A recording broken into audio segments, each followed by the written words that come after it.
Kisah 179, Nabi SAW menepati janji. Hari berikutnya, perang terus kembali sengit.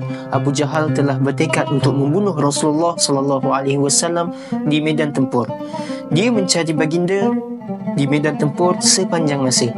Di medan tempur, bala tentera membawa 2 orang ke hadapan Abu Jahal. Setelah diperiksa, Abu Jahal bertanya kepada keduanya, "Kamu berdua mahu ke mana? Adakah kamu mahu menolong Muhammad?" "Tidak, tetapi mahu pergi ke Madinah," jawab mereka. Abu Jahal berkata lagi, "Aku tidak mempunyai waktu untuk berurusan dengan kamu sekarang. Jika kamu berjanji kepadaku tidak akan membantu Muhammad, aku akan melepaskan kamu. Jika tidak, aku akan membunuh kamu berdua." Keduanya berkata, "Kami berjanji kepadamu, kami akan pergi ke Madinah dan bukan untuk membantu Muhammad." Lalu Abu Jahal berkata, "Jika begitu, pergilah, kamu bebas.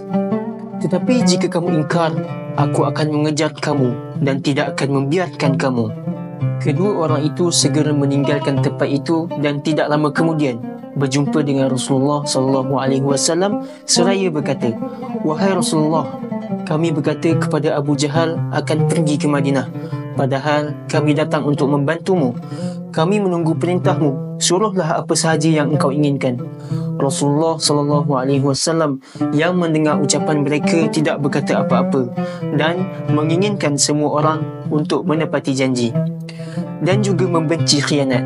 Hingga di medan perang sekalipun, baginda tidak ingin membuat keduanya tersinggung, lalu menyuruhnya untuk pergi ke Madinah.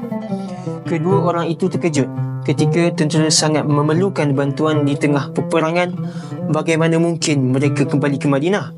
Rasulullah SAW meneruskan perkataannya, "Kamu mesti menepati janji yang telah kamu ucapkan." Saat itu juga, kedua orang itu memahami betapa pentingnya menepati janji. Ianya sebagai pengajaran untuk keduanya. Lalu, keduanya bertolak ke Madinah untuk menepati janji kepada Abu Jahal. Dengan begitu, mereka juga mampu menyampaikan salam Rasulullah SAW kepada Ruqayyah yang sedang sakit di Madinah.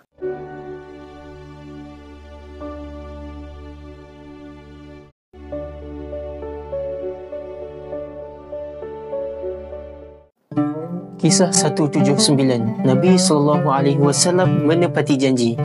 Hari berikutnya, perang terus kembali sengit. Abu Jahal telah bertekad untuk membunuh Rasulullah SAW di medan tempur. Dia mencari baginda